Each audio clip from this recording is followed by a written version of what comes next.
안녕하십니까?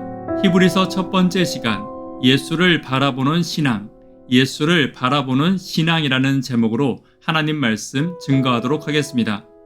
본문의 말씀 히브리서 1장 1절과 2절에 있는 말씀을 함께 읽도록 하겠습니다. 옛적에 선지자들을 통하여 여러 부분과 여러 모양으로 우리 조상들에게 말씀하신 하나님이 이 모든 날 마지막에는 아들을 통하여 우리에게 말씀하셨으니 이 아들을 만유의 상속자로 세우시고 또 그로 말미암아 모든 세계를 지으셨느니라. 히브리서는 그 이름에서 알 수 있듯이 히브리인들, 즉 유대인들을 대상으로 쓰여진 책입니다. 그럼에도 불구하고 이 서신의 첫 번째 특징은 아람어나 히브리어가 아닌 헬라어로 기록되었다는 것입니다.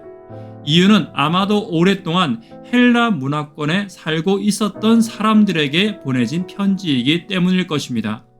그래서인지 저자는 예수 그리스도의 하나님 되심을 증명하기 위해 다양한 구약의 말씀들을 인용하고 있는 것이 두 번째 특징입니다. 이것으로 보아 수신자들은 이미 구약을 익숙하게 잘 알고 있었던 것으로 보여집니다. 히브리서는 다음과 같은 문장으로 시작되고 있습니다. 옛적의 선지자들을 통하여 여러 부분과 여러 모양으로 우리 조상들에게 말씀하신 하나님이, 다시 말하면 하나님이 말씀하셨다는 것입니다. 어떻게 보면 히브리서 1장 1절은 히브리서 전체의 신학을 대변하는 기초 문장이라고 말할 수 있습니다. 이 문장은 주어와 동사가 분명합니다. 주어는 하나님이고 동사는 말씀하셨다는 것입니다. 결국 저자가 말하고 싶은 것은 하나님이 말씀하셨다는 것입니다. 그런데 그 두 사이에는 서로 다른 대조가 등장합니다. 옛적에는 선지자들을 통하여 우리 조상들에게 말씀하셨는데 마지막에는 아들을 통하여 우리에게 말씀하셨다는 것입니다. 다시 정리해 보자면 하나님께서 말씀하시는데 이것은 예나 지금이나 변함이 없습니다. 차이는 옛적에는 선지자들을 통해, 즉 구약을 통해 우리 조상들에게 말씀하셨다면 이제는 아들을 통해 우리에게 말씀해 주신다는 것입니다. 이것은 앞으로 저자가 예수님의 하나님의 아들 되심을 증명할 때 매우 중요한 방법론이 되는 것입니다. 그는 구약을 믿는 자들에게 구약을 통해서 예수 그리스도를 소개하고 있는 것입니다. 기독론, 히브리서는 기독론을 그 중심으로 이루고 있습니다. 기독론이라는 것은 예수가 과연 누구냐 하는 것입니다. 히브리서는 크게 두 가지 기독론을 전개하고 있습니다. 첫 번째는 예수는 하나님의 아들이라는 것과 예수는 대제사장이라는 것입니다. 첫째, 예수는 하나님의 아들이라는 것은 왜 하나님이 만유의 상속자가 되시고 하나님 보좌의 우편에 앉으셨는지 그 모든 논리의 기초가 되고 있습니다. 둘째, 예수님은 대제사장이라는 것은 사실 이 개념은 히브리서에 나타난 매우 독특한 기독론입니다. 조금 전에 말씀드린 하나님의 아들 되심이 예수님의 존재에 대한 설명이라면 그분의 대제사장 되심은 예수님의 사역에 대한 설명입니다. 우리를 위해 죽으시고 중보하시는 대제사장이 계시다는 사실이 우리에게 어떤 의미가 있는지를 히브리서는 설명하고 있는 것입니다. 하나님의 아들이신 예수님과 대제사장이신 예수님, 이 두 가지가 히브리서 전체의 내용의 핵심이라는 것을 잊지 않고 히브리서를 살펴보아야 합니다. 그렇다면 히브리서를 주신 조금 더 직접적인 목적은 무엇입니까? 히브리서 10장 36절입니다. 너희에게 인내가 필요하면 너희가 하나님의 뜻을 행한 후에 약속하신 것을 받기 위함이라. 히브리서는 신약의 신명기와 같은 책입니다. 신명기는 조상들에게 주신 율법이 오늘 여기 우리에게 다시 선포되는 말씀입니다. 그런 의미에서 신명기는 현재적 기별입니다. 히브리서도 마찬가지로 이해할 수 있습니다. 히브리서는 선지자들을 통해 우리 조상들에게 말씀하신 하나님이 이 모든 날 마지막에는 우리에게 말씀하셨다는 선포로 시작되고 있습니다. 그런 의미에서 히브리서 역시 마지막 때를 살아가는 그리스도인들에게 주신 현재적 기별입니다. 과연 그 당시에 히브리서의 수신자들은 어떤 상황에서 이 기별을 들었으며 과연 그것이 오늘 우리에게 어떤 의미인지를 살펴본다면 히브리서는 오늘 나에게 보낸 하나님의 편지로 우리가 읽을 수 있을 것입니다. 히브리서 2장 3절과 4절에 있는 말씀 함께 읽습니다. 이 구원은 처음에 주로 말씀하신 바요 들은 자들이 우리에게 확정한 바니 하나님도 표적들과 기사들과 여러 가지 능력과 및 자기의 뜻을 따라 성령이 나누어 주신 것들로서 그들과 함께 증언하셨느니라. 여기 보면 구원의 기별이 처음에 어떻게 시작되었고 그것이 어떻게 그들에게 전달되었는지 그 과정을 설명해 주고 있습니다. 이 구원은 처음에 주로 말씀하신 바라고 말하고 있습니다. 여기서 말하는 주는 바로 예수 그리스도이십니다. 구원의 시작은 예수 그리스도의 말씀을 통해서 시작된 것입니다.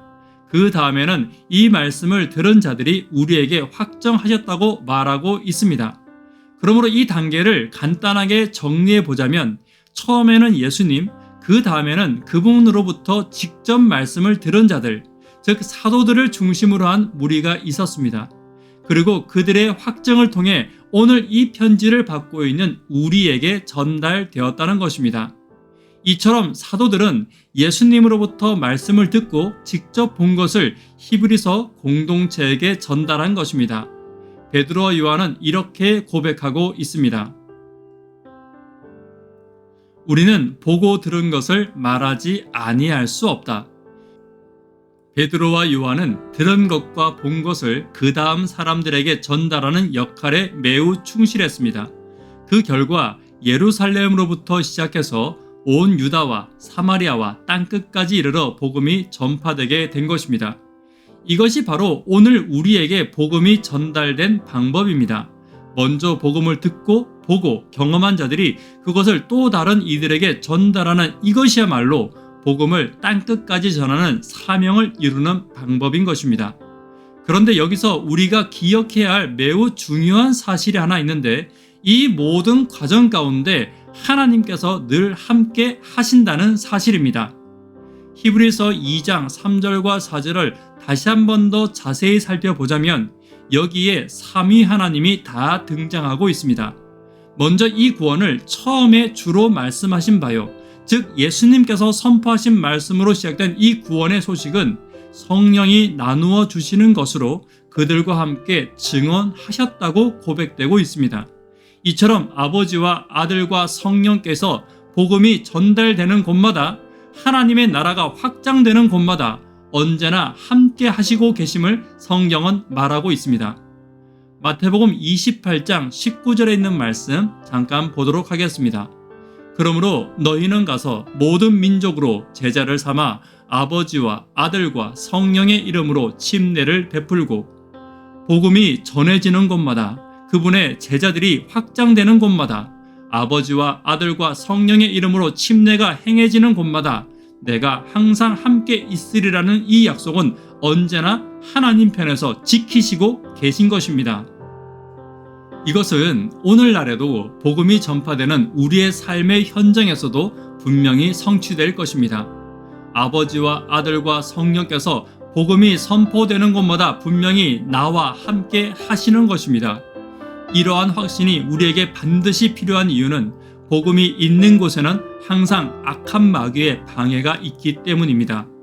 히브리서는 복음을 따라가는 성도들에게 마귀의 방해가 있을지라도 마귀보다 더 강한 하나님 세 분이 항상 우리와 함께 하신다는 것을 강조하며 힘을 내라고 격려하고 있는 것입니다. 복음의 사명 가운데서 삼위 하나님과 함께 고난을 이겨내는 방법을 히브리서를 통하여 함께 살펴보게 되기를 간절히 바랍니다. 함께 찬미하도록 하겠습니다.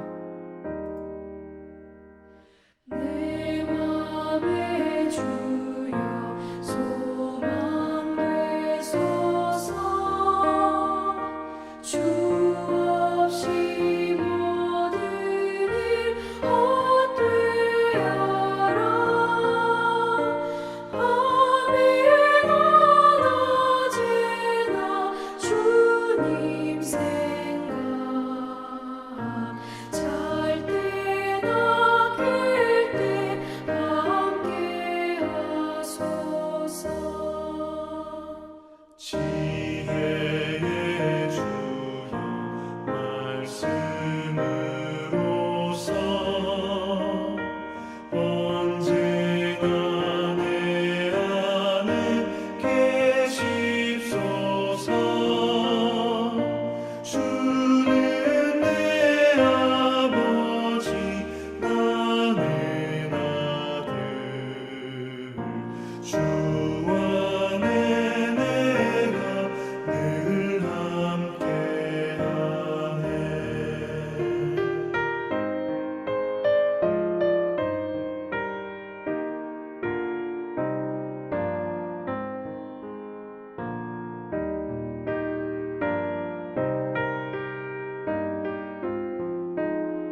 주님만 내 맘에 계시오니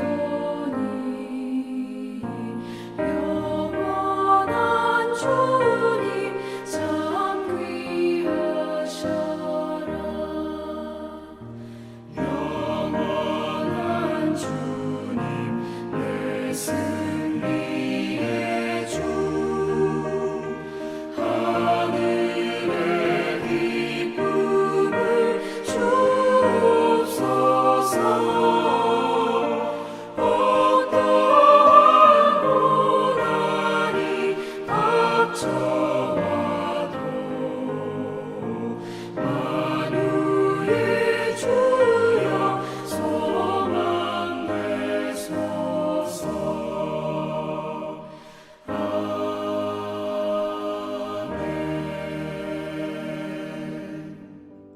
복음과 함께 오는 고난을 이기는 법 첫 번째는 약속을 기억해야 합니다. 복음의 시작은 정말 영광스럽고 감격스러웠습니다.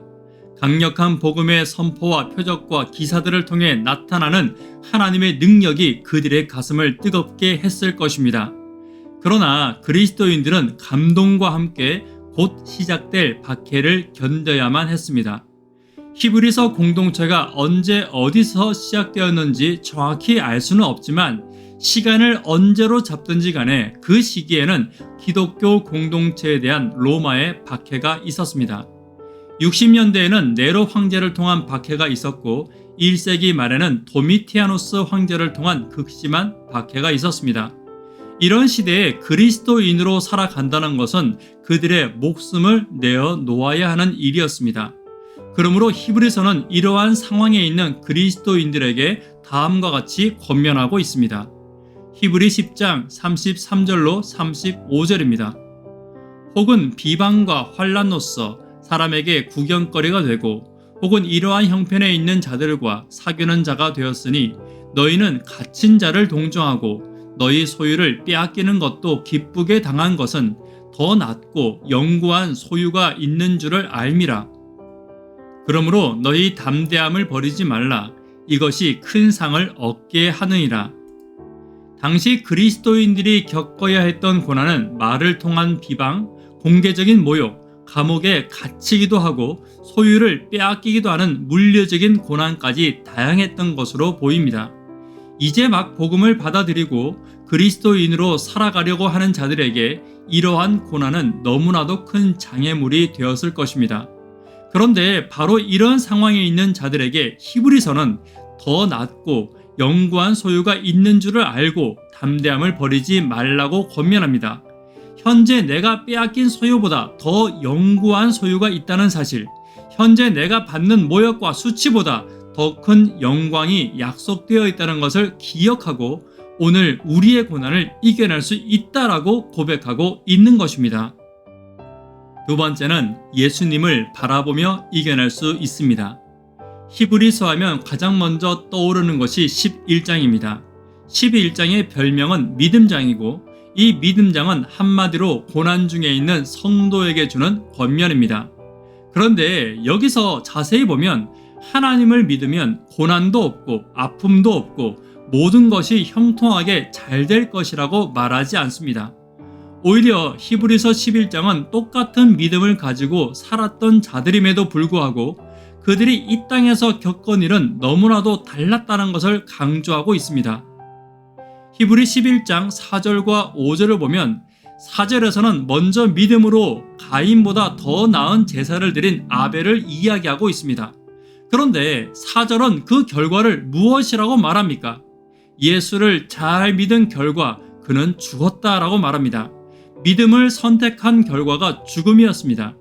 하지만 5절에 바로 이어나오는 에녹은 어떻습니까? 믿음으로 에녹은 죽음을 보지 않고 옮겼다고 말합니다.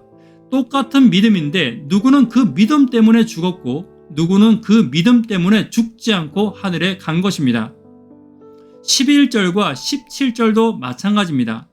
11절에 믿음으로 사라는 나이가 많지만 잉태할 수 있었다라고 말합니다. 그녀는 믿음으로 아들을 얻었습니다.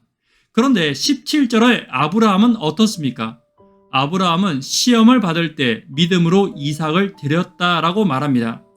사라는 믿음으로 아들을 얻었는데 아브라함은 믿음으로 아들을 잃어버렸다는 것입니다.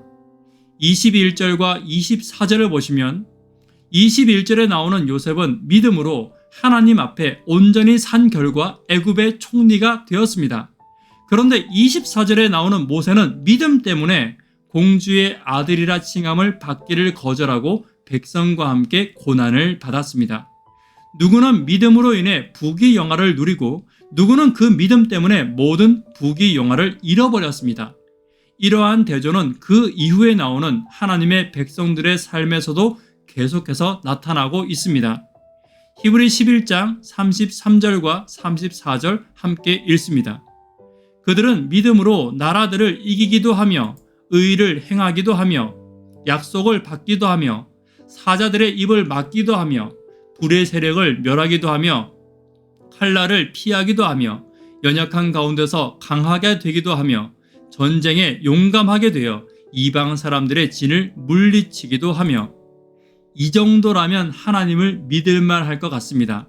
믿음으로 나아갔더니 나라들을 이기고 사자들의 입에서도 건지시고 불에 들어가도 죽지 않고 전쟁에 나가면 칼날이 다 피해가고 이 정도 되면 신앙 할 맛이 나지 않겠습니까? 로마의 박해석에서도 기적적으로 살아나고 화염장에서도 아무리 뜨거운 불길이라 하더라도 머리카락 하나 그을리지 않고 이런 일들이 있으면 예수를 믿을만 할 것입니다. 그런데 그게 다가 아니었습니다. 히브리 11장 36절과 37절입니다.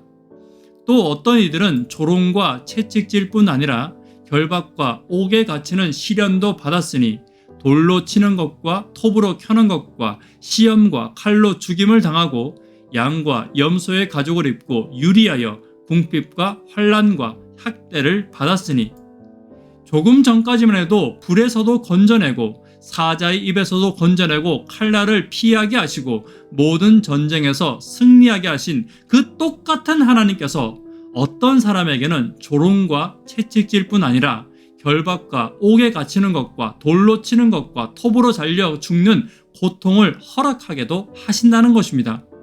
똑같은 믿음인데 왜 누구는 살려주고 누구는 죽게 내버려 두냐는 것입니다. 놀라운 표적과 기사들을 통해 하나님의 능력이 나타났던 것처럼 오늘 우리의 삶에서도 이런 기적이 일어나서 고난으로부터 멋지게 구해 주시면 얼마나 좋겠습니까? 그런데 문제는 그러기도 하시지만 안 그러기도 하신다는 것입니다. 이것이 그 당시 히브리 공동체의 현실이고 우리의 현실입니다. 복음을 들고 큰 감동을 받아 예수를 믿기로 결심했는데 예수를 믿은 이후에 더 큰 어려움이 생긴다면 어떻게 이해해야 하겠습니까? 하나님이 예전보다 더 적극적으로 내 삶에 개입해 주시기를 기대했는데 오히려 침례받고 나서 더 큰 고난이 온다면 여러분 어떻게 하시겠습니까? 이런 상황에 있는 초대교회 공동체에게 과연 히브리서는 무엇이라고 권면하고 있습니까? 이러한 현실적 모순 속에서 괴로워하는 우리에게 히브리서는 어떤 말로 나를 위로하고 있습니까? 히브리 11장 16절에 있는 말씀을 함께 읽도록 하겠습니다. 그들이 이제는 더 나은 본향을 사모하니 곧 하늘에 있는 것이라.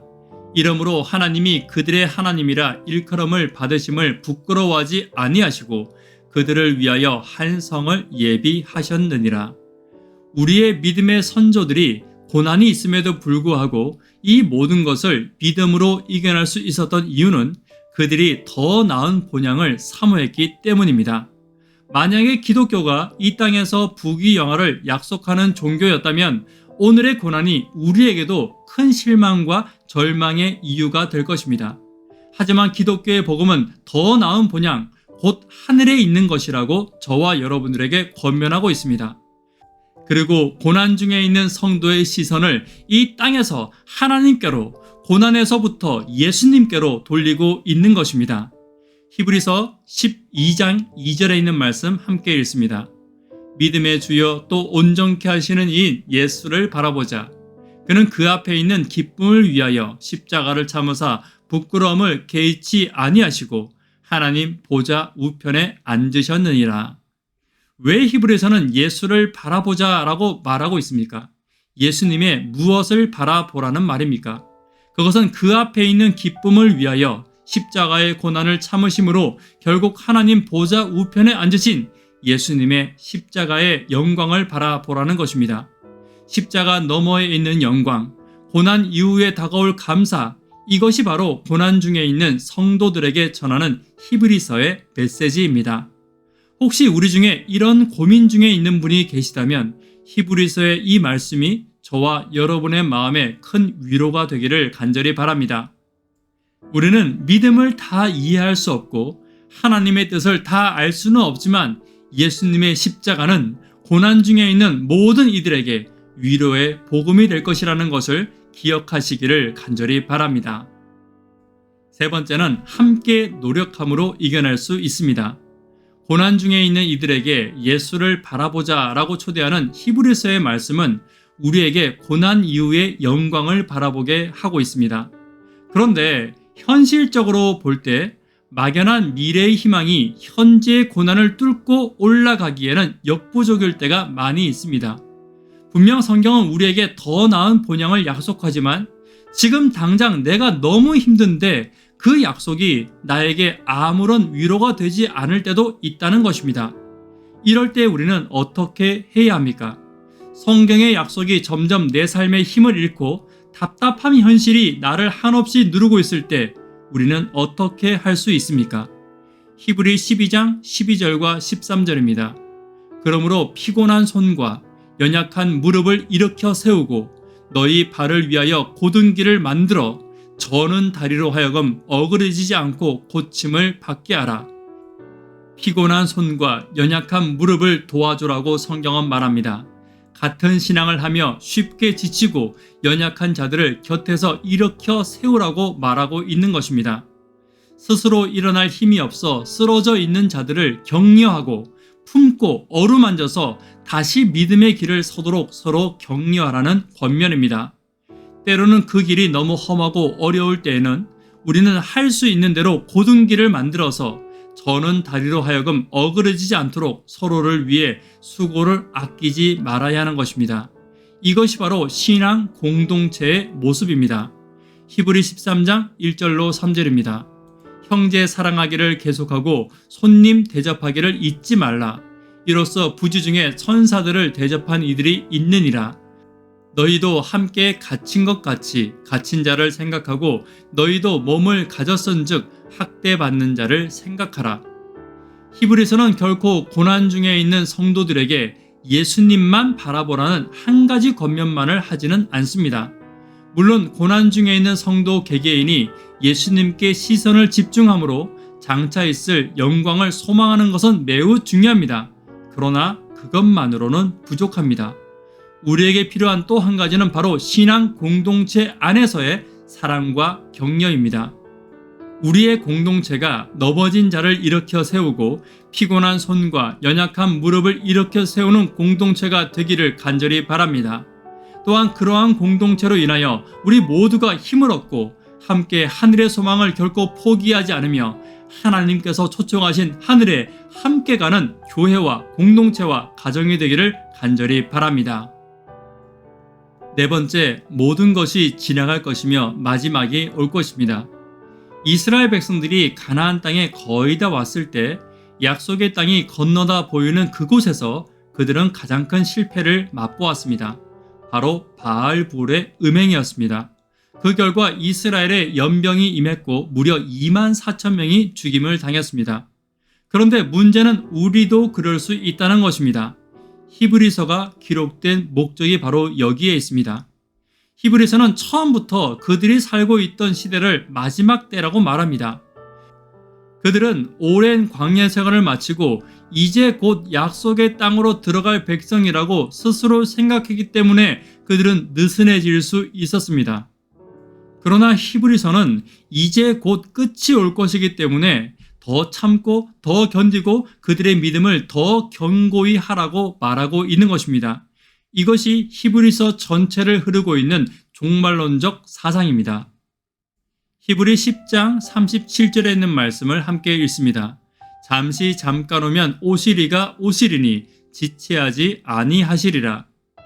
그들은 이와 같이 재림에 대한 긴박성을 잃지 않아야 했습니다. 그들이 사는 그때가 바로 이 모든 날의 마지막이며 조금만 참고 견디면 오실 리가 오실 것이라는 확고한 믿음이 흔들리지 않아야 했습니다. 그리고 이 믿음은 그들로 하여금 현재의 고난을 이길 수 있는 동력이 되었습니다. 초기 재림교의 역사에도 마찬가지였습니다. 그들은 비록 대실망을 경험했음에도 불구하고 이제 재림이 얼마 남지 않았던 것에는 다 동의했습니다. 우리를 위해 하늘 지성소에 들어가신 예수님께서 이제 곧 중보 사업을 마치시고 이 땅에 오실 날이 가까웠으니 그들은 한시라도 시간과 재정을 낭비할 수 없었습니다. 그들의 모든 삶과 권면은 이제 곧 다시 오실 예수 그리스도에게로 맞춰져 있었고 이것이 히브리서 공동체와 재림교회 초기 공동체의 공통점이었습니다. 그렇다면 오늘 우리는 어떻습니까? 우리는 얼마나 재림의 긴박성 속에 살아가고 있습니까? 진심으로 우리는 다시 오실 예수님을 기다리며 살고 있는지 함께 돌아보아야 할 것입니다. 말씀의 결론 맺도록 하겠습니다. 히브리서는 예수를 믿기로 결심한 성도들이 그 이후에 다가오는 고난을 어떻게 이겨낼 수 있는지에 대해서 이야기하고 있습니다. 약속을 기억해야 합니다. 예수님을 바라보아야 합니다. 함께 이겨내야 합니다. 모든 것이 지나가고 끝이 올 것이라는 것을 잊지 않아야 합니다. 시작은 감동적이었으나 그 이후에 이어지는 고난이 점점 그리스도인들로 하여금 신앙의 끈을 놓도록 만들 때 히브리서는 믿음의 주여 온전케 하시는 이인 예수를 바라보자라고 권면합니다. 뿐만 아니라 고난 중에 있는 자들이 서로 격려하고 위로하며 함께 고난을 이겨나갈 수 있도록 서로 돕는 공동체가 되어야 함을 말하고 있습니다. 이 두 가지 권면, 예수를 바라보는 것과 서로 격려하는 것이 그리스도인 신앙 공동체가 존재하는 이유이요 목적이라는 것을 또한 잊지 않아야 합니다. 오늘 우리가 속한 가정이, 교회가 바로 이런 공동체가 되기를 간절히 바랍니다. 그러므로 어떤 고난 속에서도 더 나은 본향을 사모하는 마음으로 이겨낼 수 있는 믿음과 소망과 사랑이 우리의 가정과 교회에서 항상 꽃피어나기를 간절히 바라며 말씀을 마치도록 하겠습니다. 이 시간 개인적으로 혹은 함께 예배 드리시는 분들과 기도하시고 예배를 마치도록 하겠습니다. 감사합니다.